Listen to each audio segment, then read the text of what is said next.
It's funny how it gets introduced as her wisdom when it's actually Baba's wisdom. No? I'm not sure why, but I think I'd like to start this topic off with a story. And this story comes to mind a lot. And at first glance, it doesn't appear connected at all to this topic, but I'll tell you the story anyway. It was about 3 or 4 years ago, maybe more, and it was the month of perhaps January. And I had a 3.5-week tour in Sri Lanka. And the war there had just finished. And somehow, through some connections, we had been given some clearance from the Ministry of Defense to travel into the war zones. And I was going to travel from Colombo to somewhere in the north, I think Jaffna, by an army plane.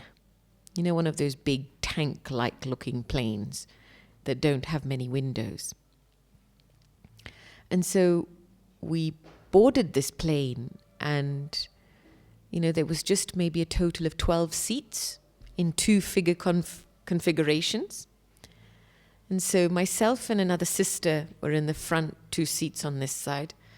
And there was another kind of important looking person in the other seats with his aides. It was only much later that I found out that was the Minister for Defense.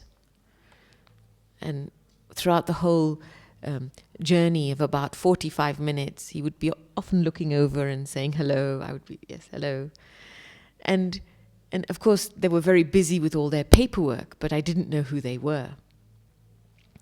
And so I had no idea that I was traveling. I had been given special permission to travel in the aircraft with the Minister of Defense and all his staff. And I was the only civilian with a friend, sister of mine. So very innocently, you know, well, I'm getting a ride, great. And then we arrive in the city, and the landing strip is just dust. It's a dust strip, and this big army tank aeroplane lands. And as it lands, you know, we're coming out, and I'm used to being picked up. Or I was thinking, oh, I wonder how we're going to get to our place. And so we're coming off the aircraft, and our luggage is being brought out. And then suddenly there's a whole media crew around the people on the plane, these people who had come off the plane. And I was right behind the Minister of Defense, and I didn't know that was the minister. And so the media filming us, and we're all walking in a group towards some black vehicles. And I'm thinking, great, well, maybe one of our transport is there. And the sister who had traveled with me, after a few moments, I noticed she wasn't with us in the group. So I turned around, and she was standing by the plane waving at me, saying, "That's not our transport. That's our transport." And when I looked across, there was this rickety old 10-seater bus, you know, like rusty green and pink colored bus. And I looked and I thought, oh, okay. I went back, changed direction, and we got onto the bus. And this bus went through these red, dusty lanes out into the things. And we were having a little laugh, because as I sat on the bus, I kind of thought to myself, gosh, here you are, and you assume so many rights, subtle rights, you know, that something's going to be taken care of for you, something's going to be done for you. Maybe these are remnants of a previous birth of having had a lot of things, that you bring that sanskara into this birth of naturally having a right. Well, there's your transport. But actually that transport belongs to the Minister of Defense, not you. And so it was a hilarious moment for me, because I thought to myself, this is such a habit of the human being, is to work on the basis of rights. We live with what we feel we have a right over. Right? So it could be over people, it could be over things, it could be over particular ways that we like to live and be. We live in a right because that's the way we have developed it. And I thought this is so inbuilt into the human psyche to live with rights. And the need to feel like I have a right over something. Now, in the spiritual context, I'm going to rewind the journey back to your first moment with Baba. So do you remember the first moments of being born to Baba? Remember? What did they feel like?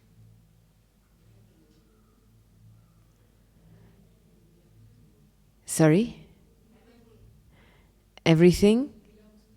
He belongs to me. Others? What did those moments of birth feel like?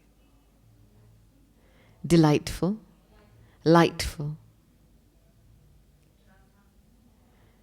Drama? Okay. Greatness? Happiness? Excitement? And quiet joy. Right? The moment you're born, all of these energies are yours. They're just yours. They're your right. You know, in Sangam Yoga, it's your right to be happy. It's your right to be loving. It's your right to godly happiness. And I was thinking about this a lot because I suppose we lose a sense of being subtle in our thinking when we lose awareness of our spiritual rights.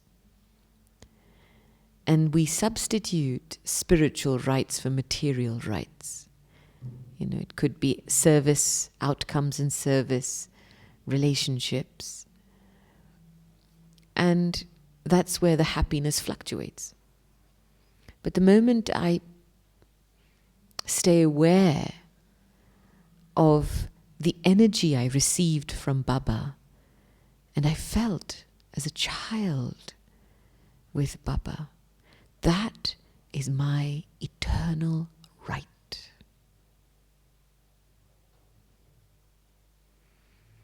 Godly happiness is my right. And I think a soul that has accepted that very deeply will not be tempted or attracted in their thoughts to things, other things. You know? You'll see other things for what they are, which is, in the world we live in, pretty tasteless. You know, there's not much sweetness in things anymore. And I feel that when we explore this subject of becoming Avyakt, for me it seemed like a bit of a paradox that we would talk about becoming Avyakt in our thinking. Because to become Avyakt is a deep feeling.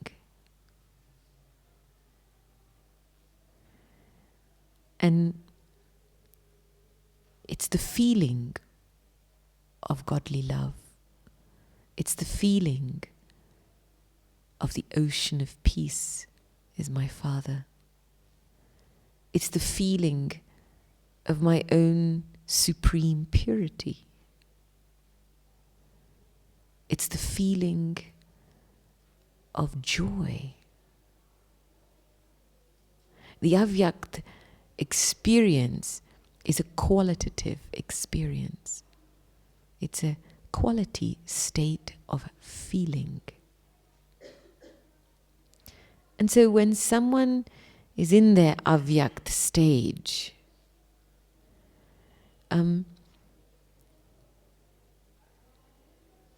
they will feel their way through things.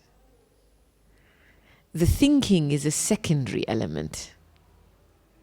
So the first honor that's given is emerging, and the feeling of peace, emerging godly love, emerging the sense of feeling combined with Baba, and then observing.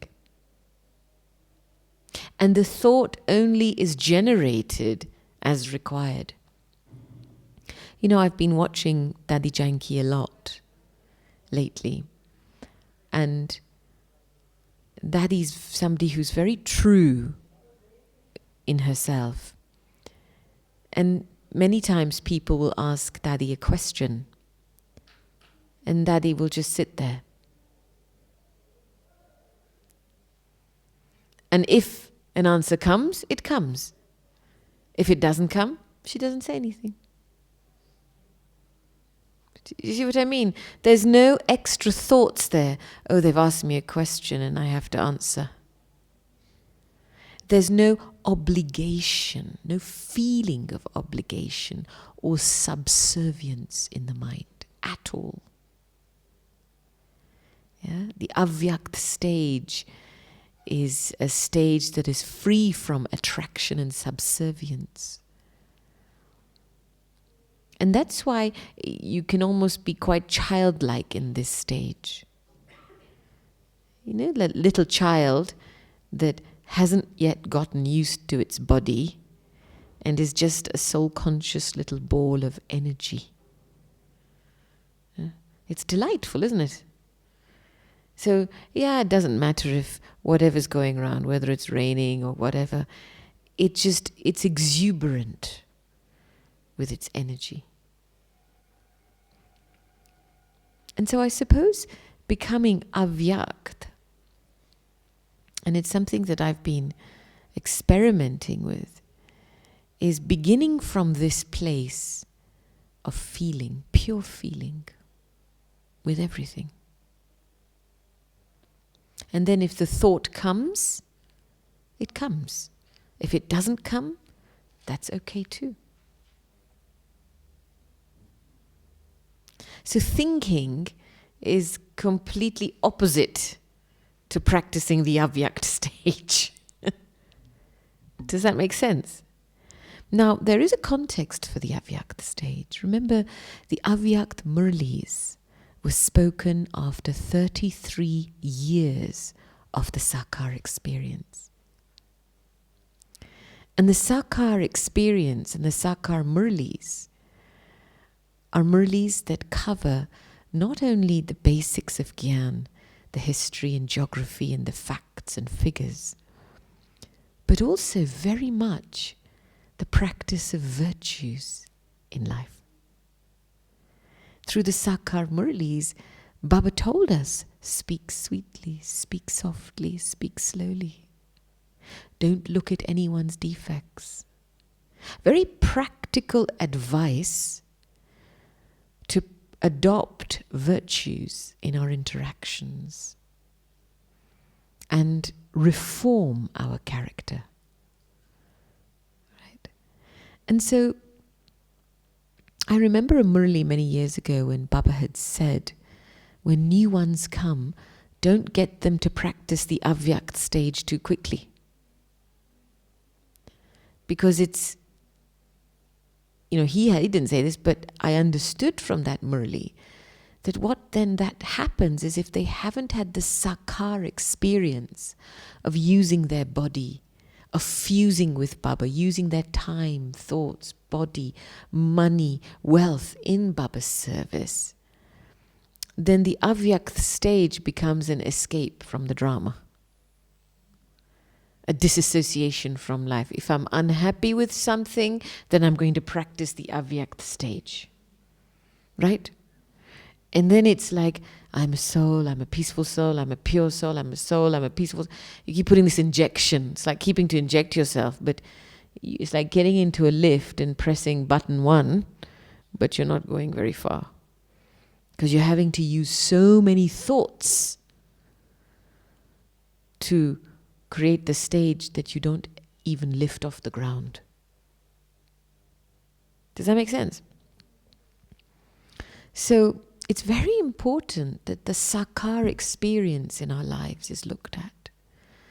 I remember in the early days, we've done so much karma yoga. I mean, as a child, being in Baba's homes and looking after Baba's homes, and the first induction you get is cleaning and cooking and preparing the home, etc., etc. And I suppose when you have given your bones to Baba like that, you've cleaned Baba's home, looked after Baba's children, you've cooked for Baba, you've shared knowledge, you've practically engaged in things. After a period of time, just because you've had physical fusion at so many levels, you start to feel a sense of ownership in your relationship with Baba. Baba is mine. He's nobody else's, he's mine. I don't think you can become Avyakt without this feeling. He's mine. And once it gets into your bones, it's like belonging isn't an issue anymore. You're just this, yeah, he's mine, everyone else is mine. There's a sense of closeness that is felt all the time. And I suppose over the years, as on the field of service and watching so many souls come to Baba's home, each soul, of course, chooses how they want to relate to Baba. And of course, everyone's number-wise, eh? And so, you'll get souls that want preferences. Well, I want to do this service, but I don't want to do this service.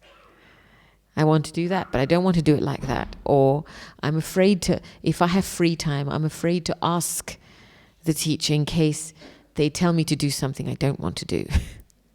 Right? So there's this kind of, I love you, but I still want to keep a distance from you. And what happens is, when you can't surrender, like a little child would just surrender, then something gets missed. Something gets missed from your childhood.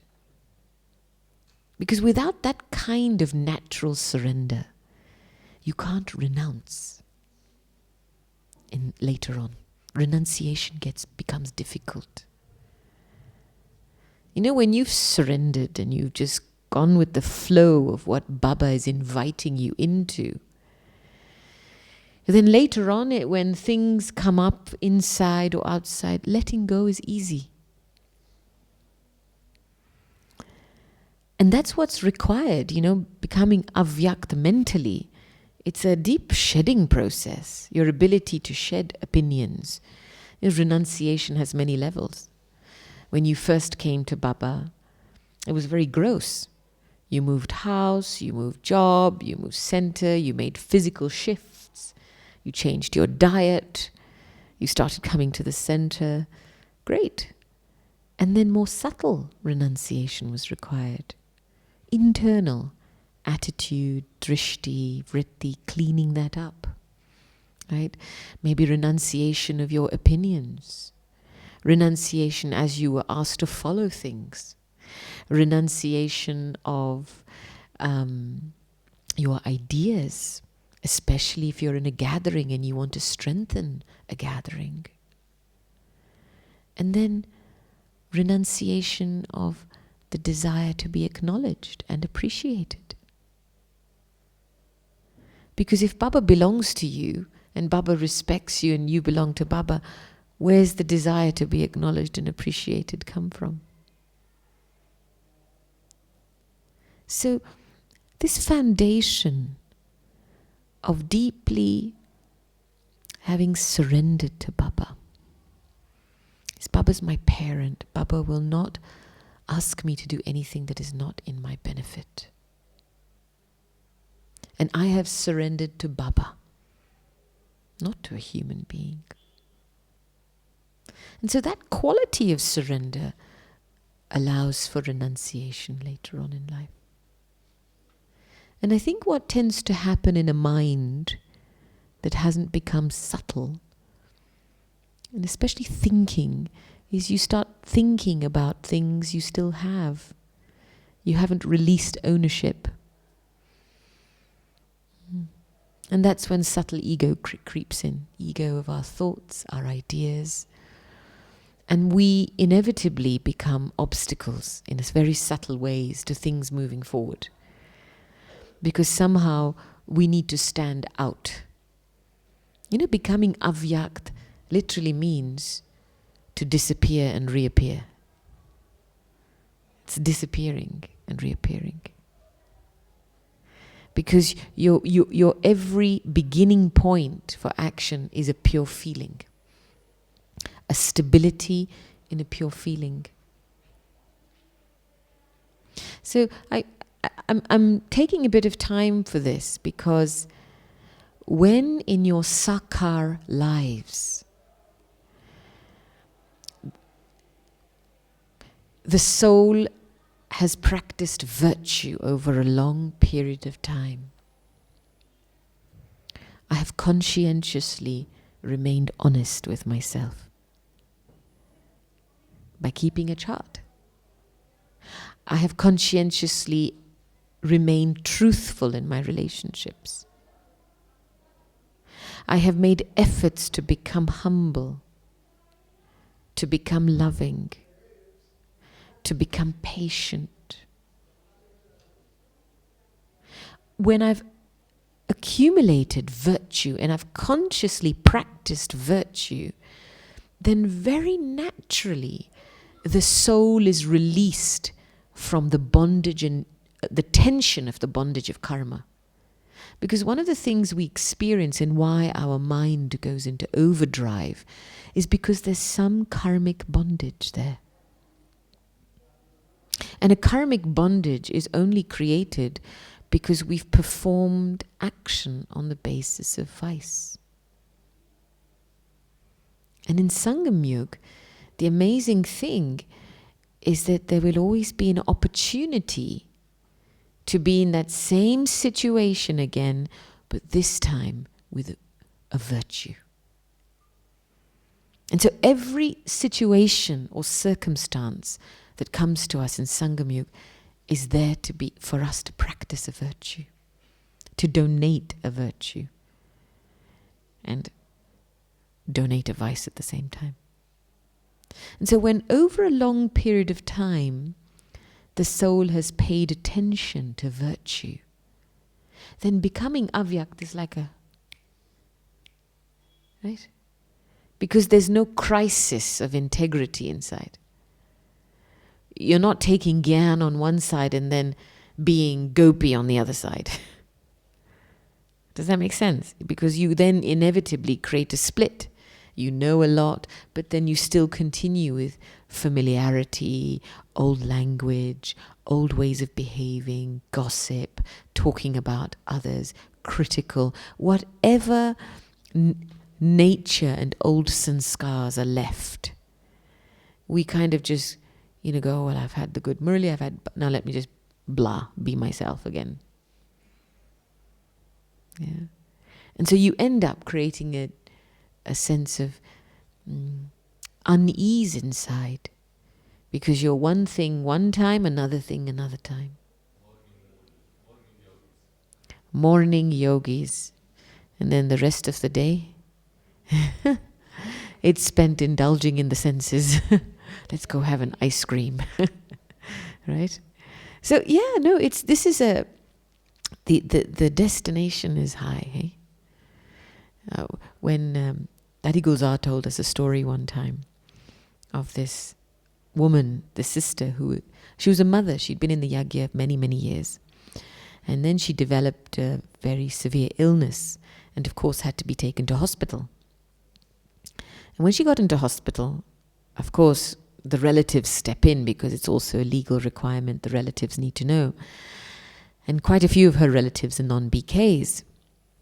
But when she arrived into the hospital, and probably the day before she passed away, her condition deteriorated.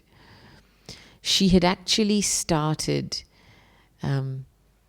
eating the food prepared by her relatives. And on one occasion, how it happened and started was because she had a desire for a particular kind of food. And it's called golgappe in Hindi. You know these little puris that they stuff and then you pop it into your mouth? And so that was her desire. And her relative said to her, what's your last desire before you leave the body? She said, I want to eat this. So of course they went home and prepared it.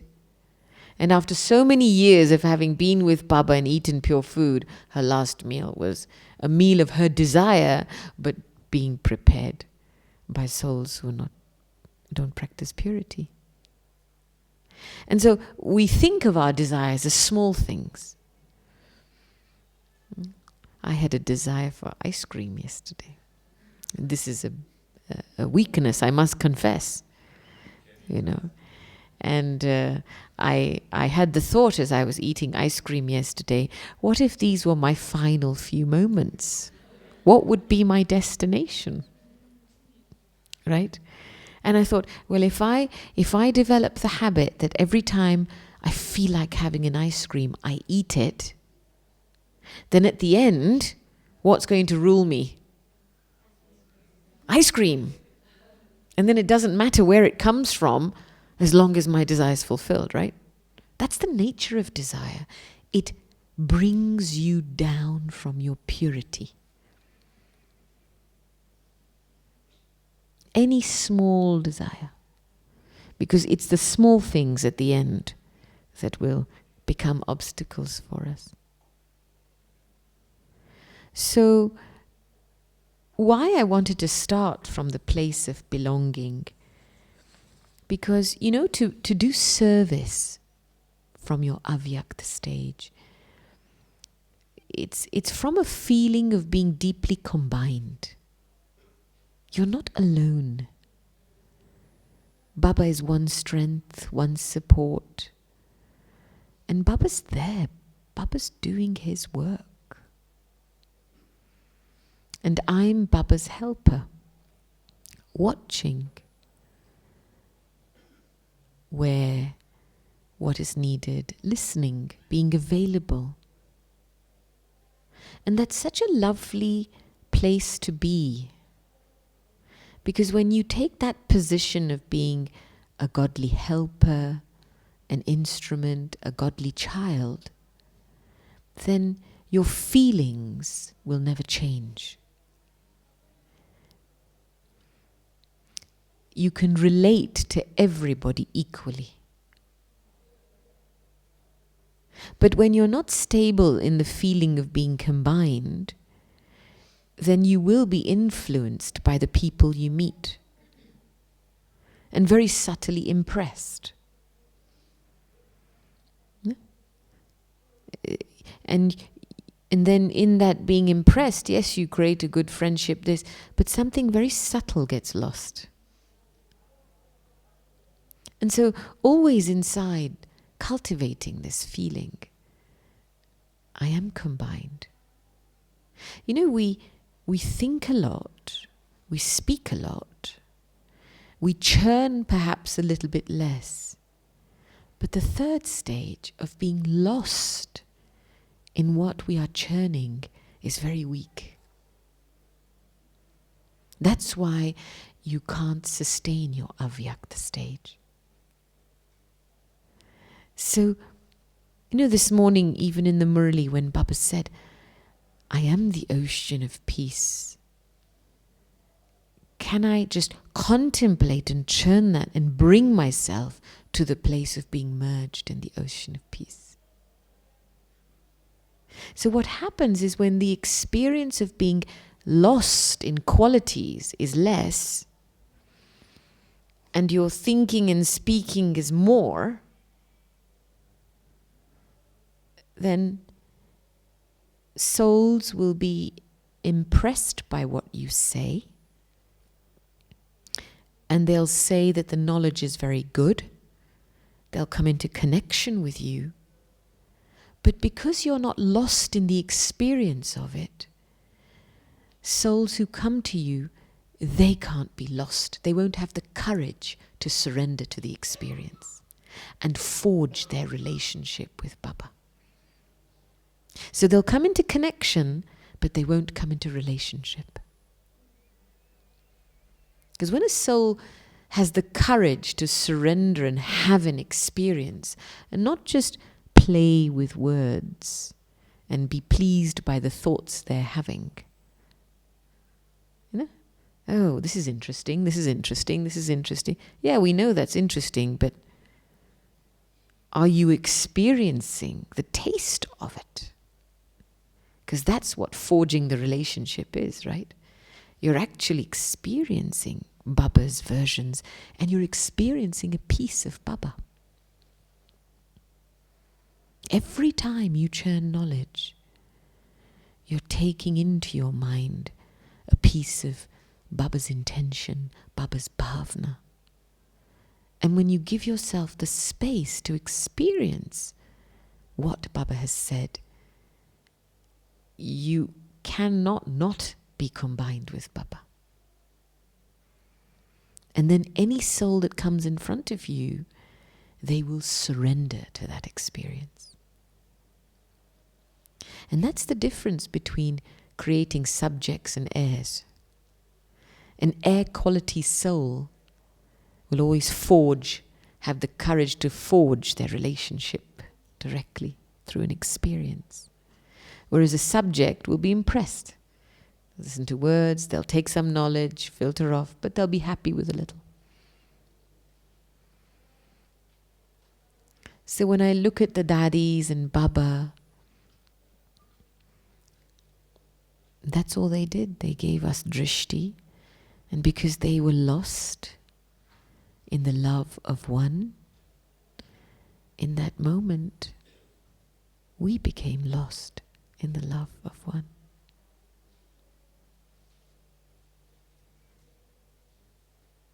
And so to be able to cultivate my Avyakt stage, I have to spend more time becoming lost. And lost, not just in love of Baba.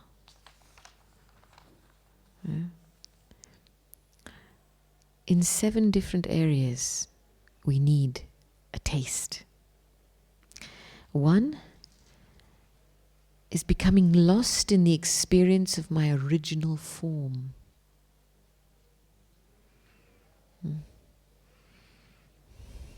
My being lost in the experience of the eternal form is one thing.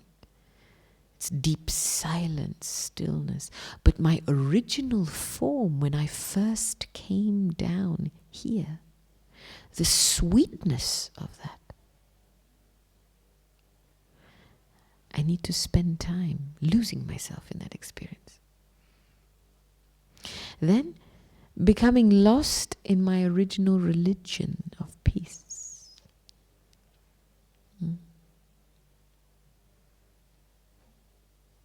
Then, becoming lost in the experience of my original home.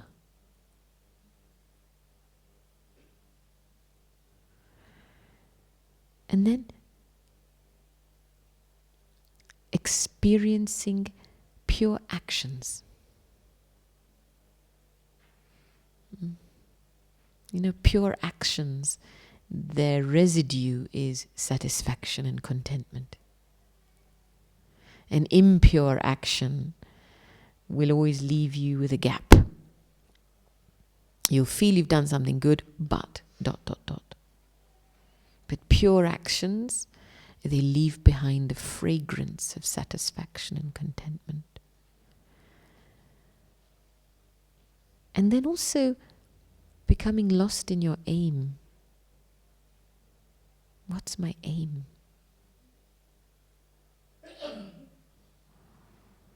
And the qualities of that aim.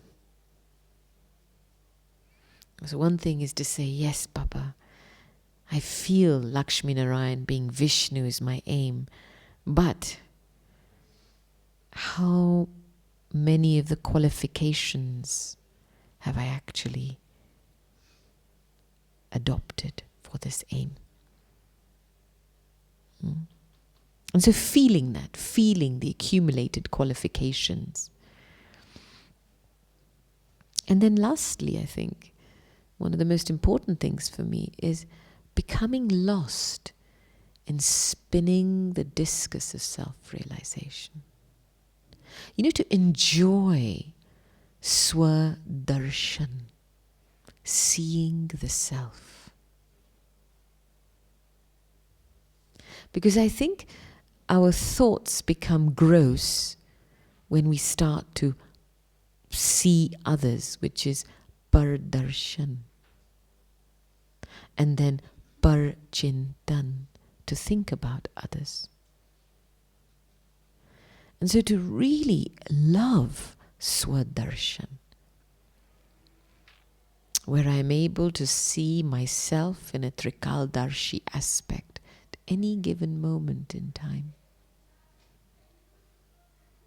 Now when you spend time experiencing each of these, so where is your time to have waste thoughts?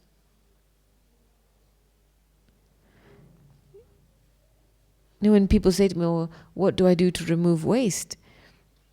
And for me, it's an indicator that the taste in some of these areas is low. Right?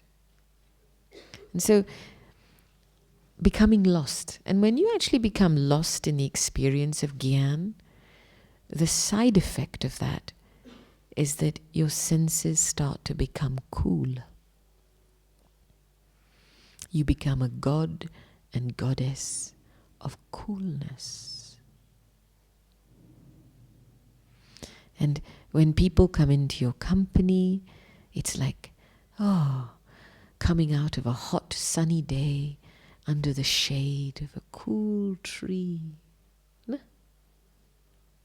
Just being massaged with spiritual vibrations. Because you are lost in that experience. I remember Baba also telling us in one Murli to give up 7 things. And of course, 5 of those 7 things we already know. Right? What are the 5 of the 7 things?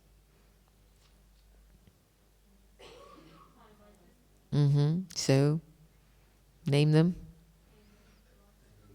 Lust, anger, attachment, greed, and arrogance. Yeah. And then the other 2, yes, that's the 6th, laziness. Well, no, he said something interesting for the 7th one. Fear. Fear is a vice.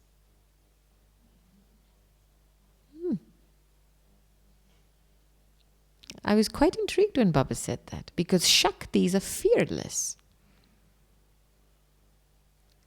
And so giving up fear is important, as part of the process. I think we play with our fears a lot, or we confine our lives to certain fears. And then we never grow. The fear of being told what to do, the fear of conforming, the fear of authority, the fear of hierarchy, somebody being above me, the fear of being stepped on. So many fears we have. And so we adjust our lives, our Brahmin lives, on the basis of those fears. And they don't allow us to stay lost in the experience of Baba, because we haven't given up the fear. And to give up fear, you need courage. You need courage. You have to step out. You have to say, that's not the energy that's driving me anymore.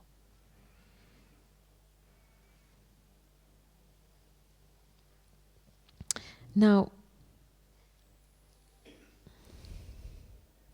one of the other things that I felt was important was the subject of time. Because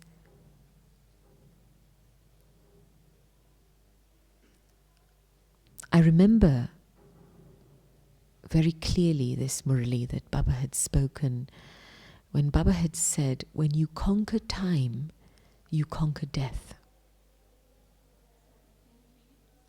When you conquer time, you conquer death. And why I think Baba was saying this is because one of the reasons why we can't experience being lost in love, lost in intoxication, lost in our spiritual rights, very simply because we waste time.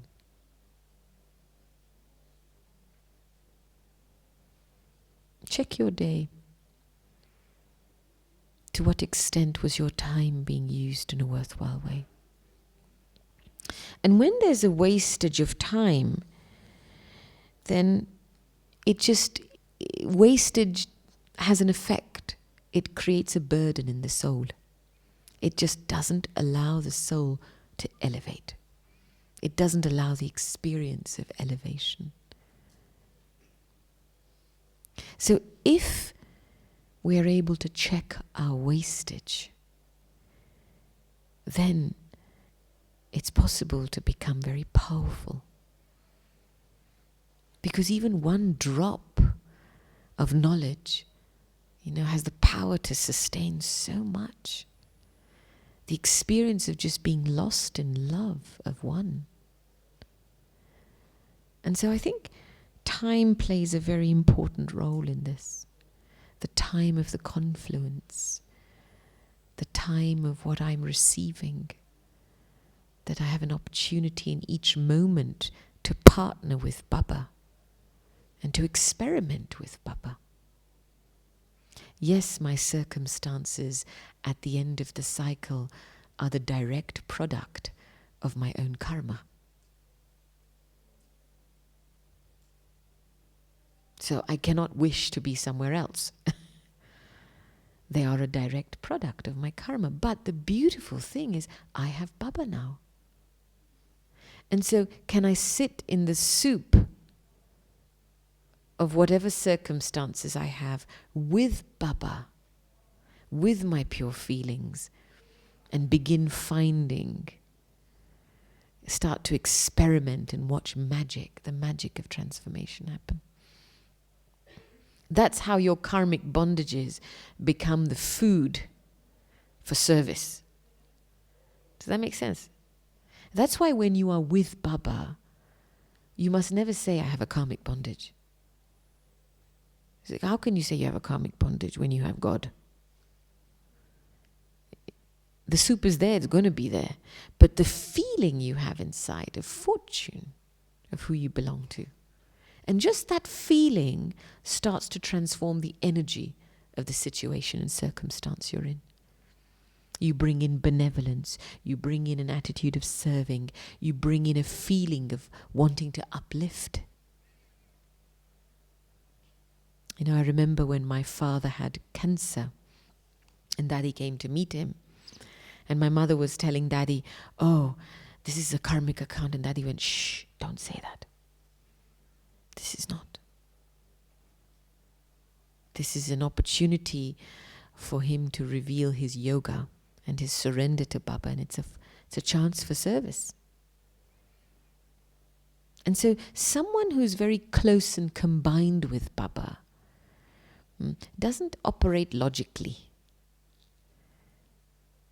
They operate benevolently. Yeah? Logic and rationale is A plus B is C. This is possible, this is not possible. Pros and cons are weighed up. But benevolently means come in, do what needs to be done, come out again. Come in, give what needs to be given, come out again. Come in, give what needs. And that's what being combined with Baba does. It awakens the angel inside. The benevolent angel inside.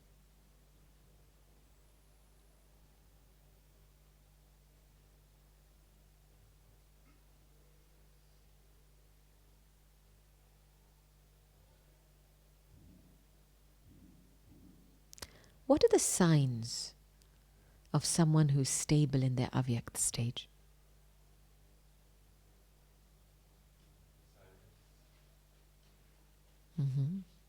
Silence. Happiness. Joy and happiness is one. What else? Someone who's stable in their Avyakt stage. Very friendly to everyone. Like Daddy Janki. Do you think she's very friendly to everyone? Or is she such close friends with God that you feel like you're her friend? Yeah. Yeah. Good wishes for everyone. Baba has talked about two signs. One is that every act of theirs will appear unique. There's like this uniqueness that's visible in what they do. It's not ordinary. It's not familiar, it's not ordinary, but it's unique. Quietly unique. Something special in how they go about doing what they do. And the second is that they themselves will experience supersensuous joy in their activity. Action will not drain them, but there will be this experience of deep godly happiness, no matter what they do. These are the signs of someone who's stable in their Avyakt stage. You know, in your Avyakt stage, you can have a heart-to-heart chit-chat with Baba. A very sweet, love-filled chit-chat. Like, you know in the Murli, when the Murli of the 31st, when Baba plays with us, that's Avyakt Milan. That's the energy of an Avyakt meeting. It's so sweetly playful with different qualities. Encouraging, motivating, clarifying, revealing. And so it's a very sweet experience, the Avyakt stage.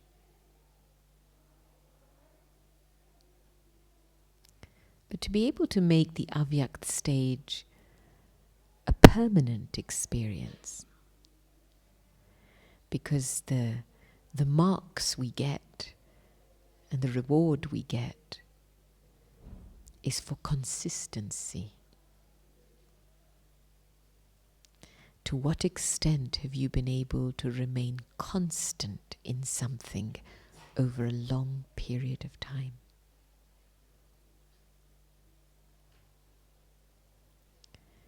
And for that, the soul has to practice shedding the body, the bodiless stage, bodiless stage, over a period of time. Because in the Avyakt stage, there are no corporeal feelings, there's no physical feelings. It's sweet feelings. When you met and you listened to Baba on the 31st, for a few moments, even if your body was sick, you experienced the sweetness. There wasn't mixed corporeal feelings in there, was there? There was the sweetness of the soul with Baba. And so for that, the practice needed to maintain that sweetness over a long period of time, bodiless again and again. In between your actions, stop and shed. Stop and shed. Shed the body consciousness of your thoughts. Shed the body consciousness of your ideas. Shed the body consciousness of feeling who you're with physically in that moment. Shed the body consciousness of role. Shed the body consciousness of your desire. Again and again and again. Because it's very easy for us to be body conscious. You just keep repeating an action again and again, and you'll be body conscious. This is really easy.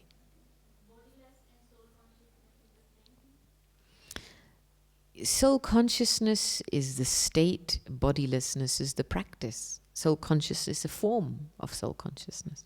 It's a practice. See, soul consciousness is a practice, and that practice has seed stage, bodiless stage, Avyakt stage, full stop moments, right? Incorporeal stage. All these are like levels. If you can't, let's say, if you can't practice seed stage, you catch the next stage. If you can't practice incorporeal stage, just practice bodiless. Shed, make your intellect bodiless. Just let go in that moment of something. If you can't practice that, practice the detached observer. Be with Baba and just observe. If you can't practice that, then practice listening to songs that make you feel good. Anything to keep your feelings pure. Because that's what the soul conscious state is pure feelings. Right? So you're catching one of these stages in the day to be able to keep your feelings consistently pure. And not to let them drop into disheartenment, body consciousness of disheartenment, unhappiness, confusion, worry. Because whatever experience you stay in for a long period of time, you will become. It forms a very concrete part of your identity. So even if you get upset, quickly correct yourself. Quick. Don't let yourself stay somewhere for a long period of time, because it becomes a sanskara.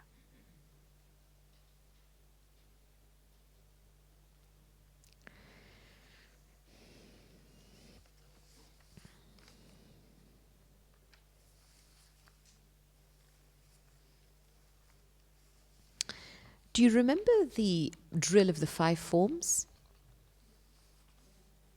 Yeah, when Baba started introducing us varieties of drills in the Avyakt Murlis.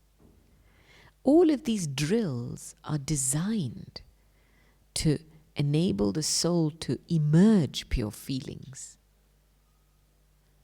And so even when you practice the drill 5, 6 times a day, it's easier to remain in your pure feelings. Just 1 second, go home. Then come down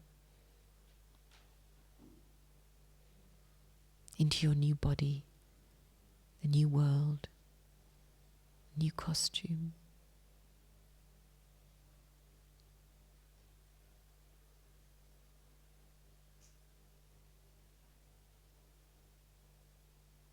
And then fast forward to when pure bhakti began and your worthy of worship form. Very benevolent form, merciful form.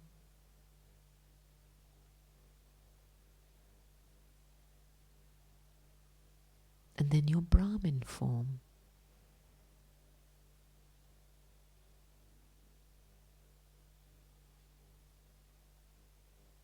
The pure, clean, transparent life. And then your angelic form.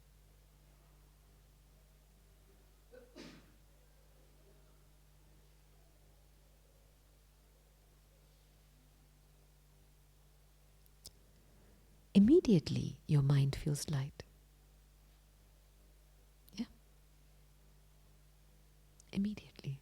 This is an Avyakt mind. It operates of pure feelings. And sometimes our efforts are as simple as keeping our feelings clean and pure. That's it. Baba's given us many methods for that. And whatever method works for us at any moment in time, we have to adopt that method. But this is the effort. It's very simple. And of course, on a last note, the whole purpose of our life in Sangam Yuga is, of course, one, to enjoy God's company, but enjoy God's company with what aim? What is God's company making us?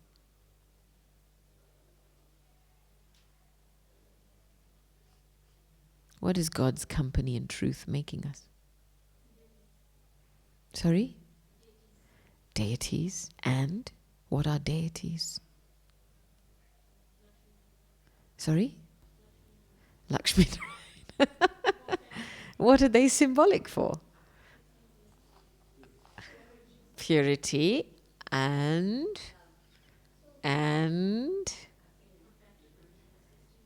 self-sovereignty. That's the end game. God has come to extract you from all your dependencies, to make you into a self-sovereign.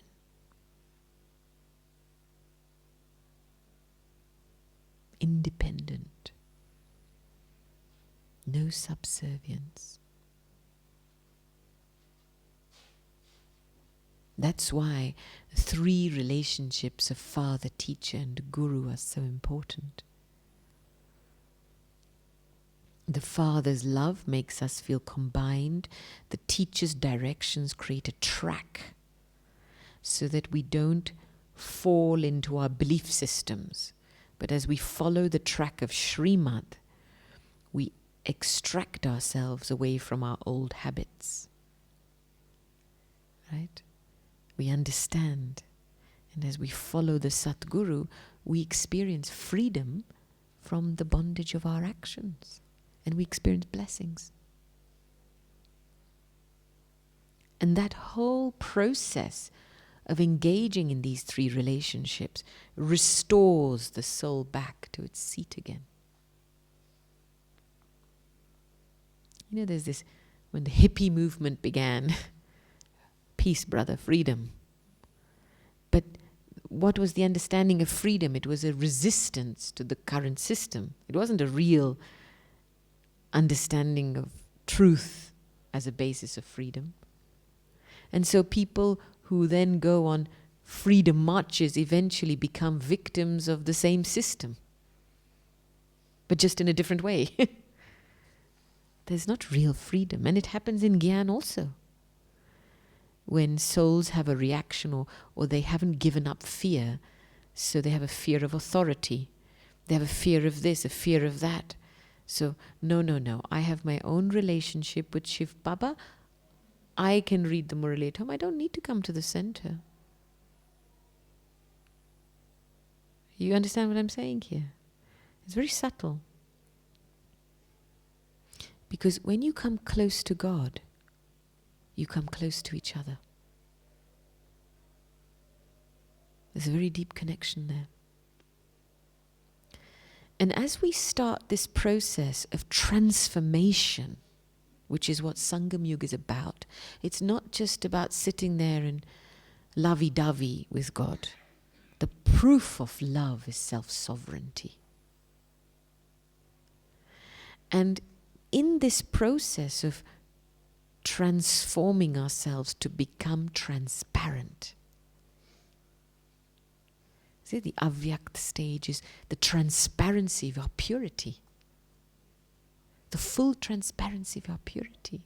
So as we follow directions to reform and transform ourselves to become transparent, there are 4 things we need to check. So that, you're on track. Firstly, to what extent is there a stage of being elevated in all aspects? So elevated in my thinking, elevated in the way I speak, elevated, royal in the way I interact, elevated in my lifestyle,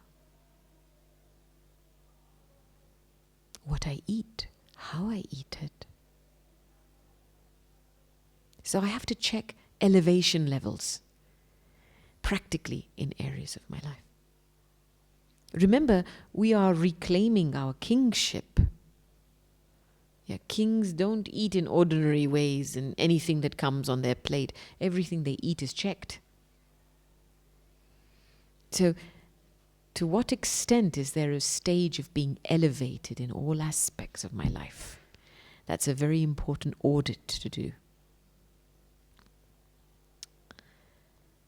Second, check. How close have I come to my complete stage?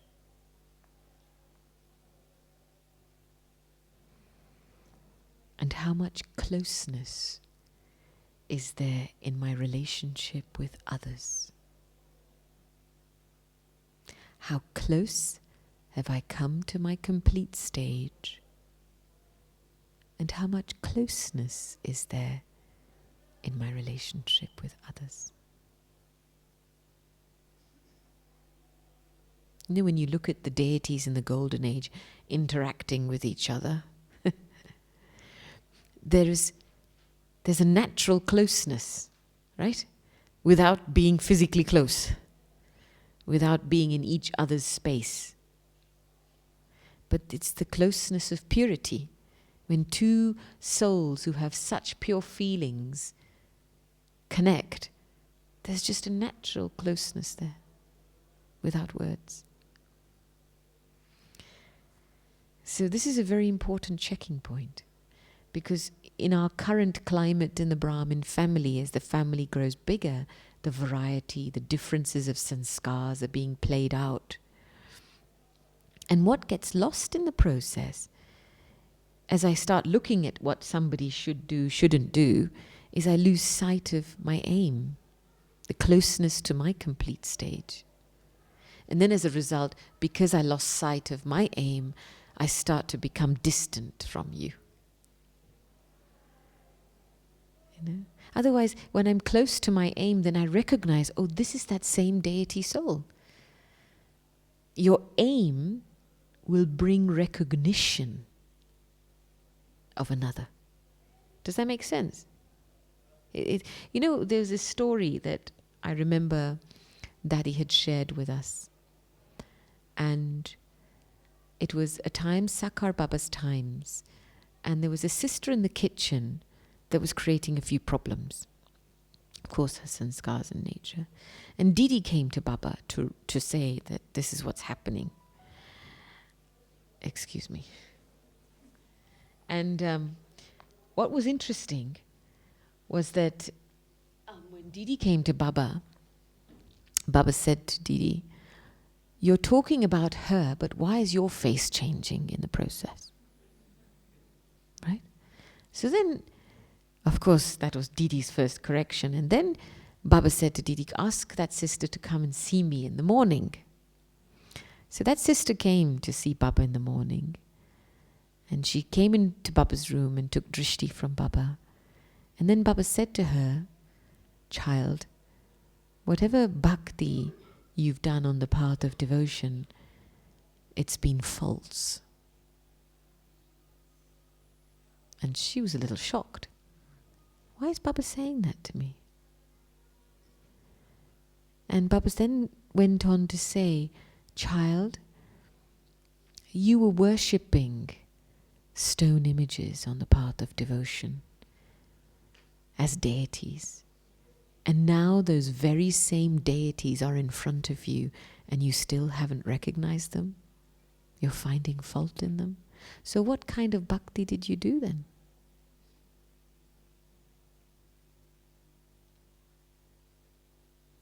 So for me, that was a very powerful response from Baba, like a very far-sighted response. That the quality of our bhakti, if it's been superficial, without love, means that in Gyan, the quality of our relationships will be like that. So now, as I'm being asked to shed my bhakti sanskars of wanting to put someone up on a pedestal, wanting someone to be perfect, which is a bhakti sanskar. But it's very deep. This is a subtle form of dependence. And that's from that point of that bhakti sanskar, a lot begins. This should be like this should be like that, that's not right, that's not right, that's not right. And what I lose in the process is my patience, my sweetness, my contentment, my tolerance. I lose my own divinity in pursuing someone else's divinity. So we're deeply being invited at this time to shed some very old bhakti sanskars and to come close to our complete stage. What am I becoming? What am I being invited to become? And then 3, the third checking point, is very important. To what extent is there contentment with the self and in your relationships with others? To what extent is there contentment with yourself and in your relationships with others?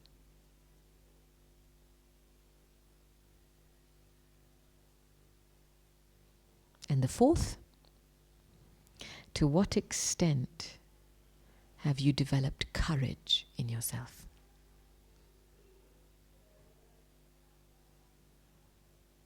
To what extent have you developed courage in yourself?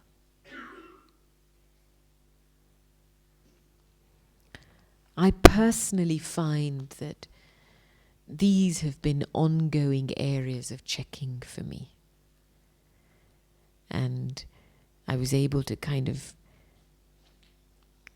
put them into essence because they're very important areas in this journey of becoming an angel, an Avyakt. Because before we become a perfect deity, full transparency is needed. And to become fully transparent, I have to change something. And to change something, I have to check something.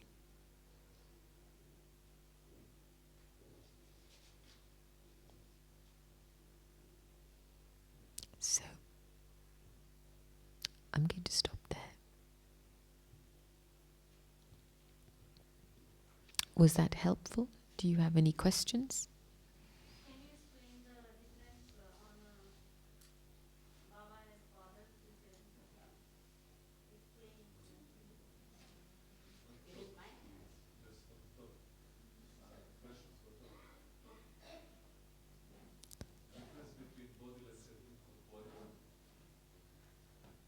Okay.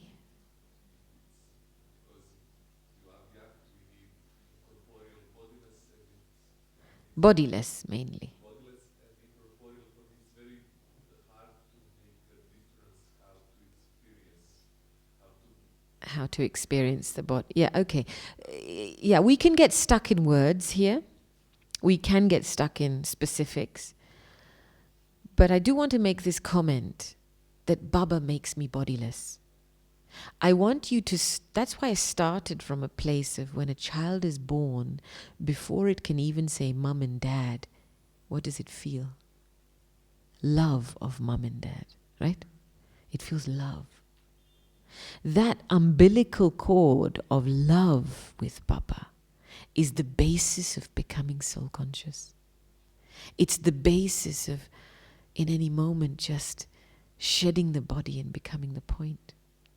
The incorporeal stage is the stage of going beyond sound, the home of silence, deep silence.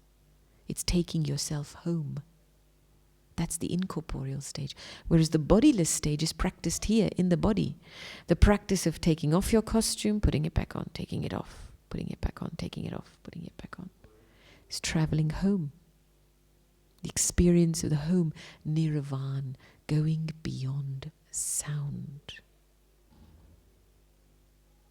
So, but all of these practices, bodiless, full stop, what's going to motivate you to be bodiless? What's going to motivate you to go home? What's going to motivate you to put a full stop to rubbish? It's love. It's Baba's love.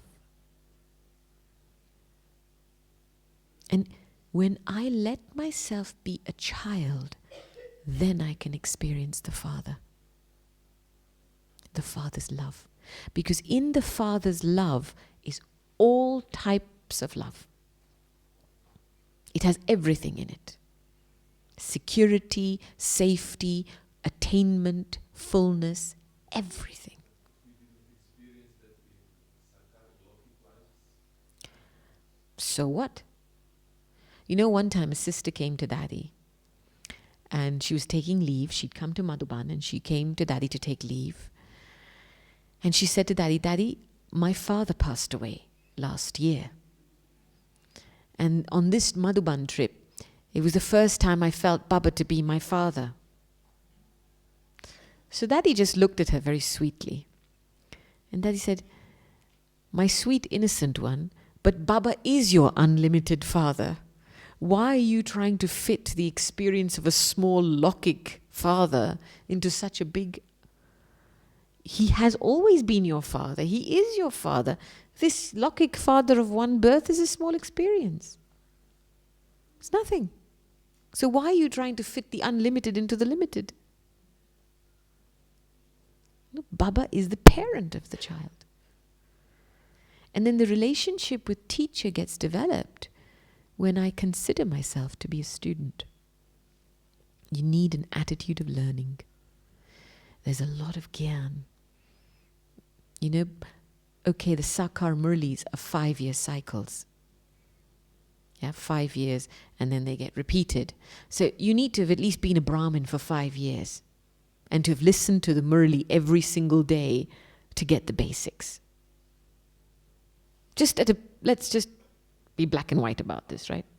And then forget about the Avyakt Murlis, right? The Avyakt Murlis since 1969. And next year it will be what, 50 years? 50 years of Avyakt Murlis. Like, how much studying do we have to do? You know, and if you were to revise all the Murlis, my Lokic mother, she's a Brahmin, and I'm so impressed with her because, you know, she's revised all the Avyakt Murlis from 1969 to present day 3 times. She loves her study. And when you have so much knowledge of God's perspective on every topic at your fingertips, then it's like having the teacher with you all the time. Because when things come, what you've been taught immediately gets activated. Not your opinions and your feelings and your ideas, but a very, very clear understanding and perspective. Right? That's what makes you a good instrument. Nothing of your stuff is mixed. And then the third thing is the Satguru. And what was interesting was somebody had asked Daddy Gulzar this question, but Daddy, you know, in the East, they have this practice of having gurus and whatever. But in the West, we don't. So how do you experience the Satguru? And Daddy gave a beautiful answer. She said, take the blessing from every day's Murli and experience it. Make it your own. You know, at the end of every Murli, there's a blessing. She said that you will start to feel that blessing work for you in the day. You will start to live the blessing. So, you know, having yoga with Baba is not a technical affair. It's a love affair. It's a love affair of truth. It's a love affair that's going to make us free. And it's a love affair that will never betray us. Baba can take on any form you want him to take on at any moment in time. If you consider yourself to be a child, you will command Baba with that right. Just Baba, like, you know, Daddy Janki calls out, Mera Baba. Right? Same, when you do that from here, Baba cannot not come. And that's the beauty of Baba, can be whatever you want him to be. But Baba has high standards, huh? Yeah. Very high standards. Yeah. It's not that he's going to come down to your level, but he's going to invite you to come up to his level. Hmm?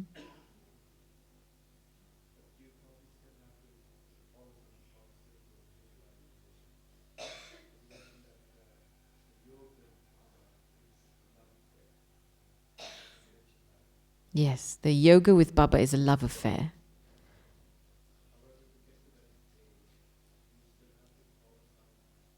Okay, to get to that stage, you still have to follow some process. Okay, when you're having a love affair with a human being, what are you doing? Is there a process for that? Well, in the first instance, it's honeymoon. It just happens. It doesn't stay honeymoon all the time, does it? Then what is the process of truly sustaining love in a relationship? You have to get to know that person. You have to get to know that person. You have to understand their needs. And like Hansa was saying on the first, you have to sometimes swing with them. You know? It's the harmony dance. Harmony dance isn't an expectation. It's my ability to dance. Just to invite someone to dance. That's a movement. And so knowing is the basis of real love. If I'm in a relationship with somebody, and here I'm visualizing, I'm loving them, it's all going on in my head, but it's not in practice. So yoga is not a visualization process. It's not imagination. It is a deep experience of intention.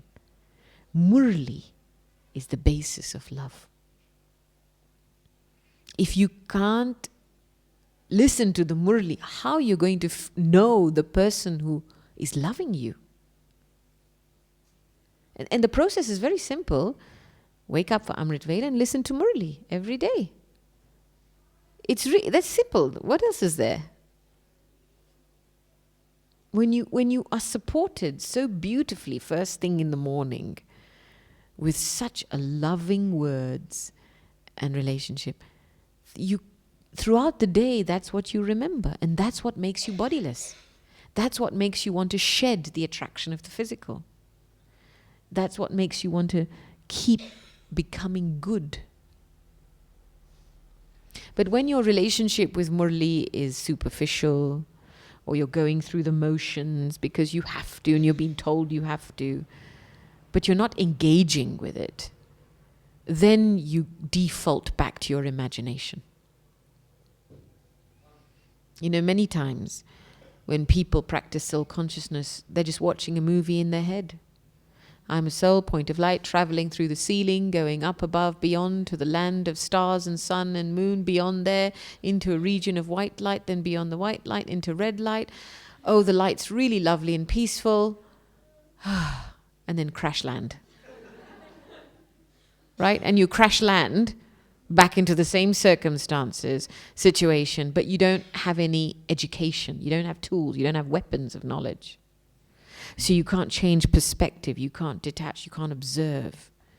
So when you use the faculty of imagination too much, you actually end up disassociating from life, rather than using the power to face. Because our game is here. And it's a switch of consciousness. And when we have enough gyan and understanding, we are self-realized beings on a battlefield. Does that make sense?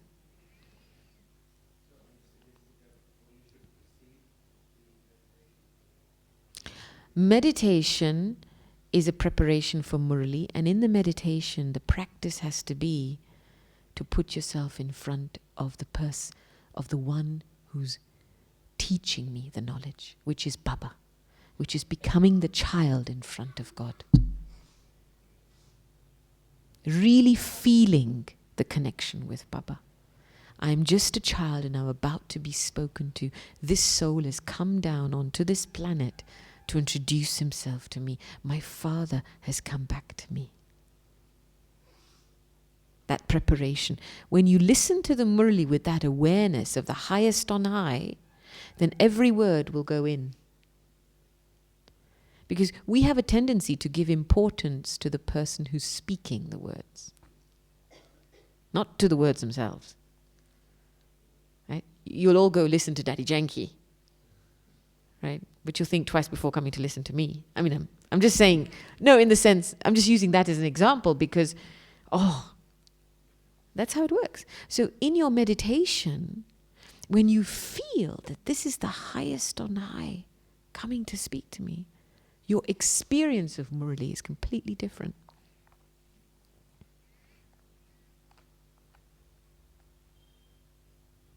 This is what elevation is. This is what celebrating an Avyakt meeting is. And then you'll have that Avyakt meeting every morning. Is there a difference before listening to Avyakt Murli and Sakar Murli, Sakar Murli is very important bread and butter brainwashing. Because there are many things, facts and figures people still don't know. So you need a full foundation of Sakar Murli's context. It sets the context. the week when the Avyakt comes in Sunday? The Avyakt Murli's flavor is different. It's the revision course. So the Avyakt Murli's focus on dharana more. Reformation, the subtleties of transformation. And the Sakar Murli lays the context. It gives you a context for who you are. And once you have a context, then you can self-realize. But if you try and transform yourself without a context, it's struggle. You know what I mean? You don't know your history, you don't know where you're going. So what are you transforming? From what to what? So the Avyakt focuses on the subtleties of the transformation process.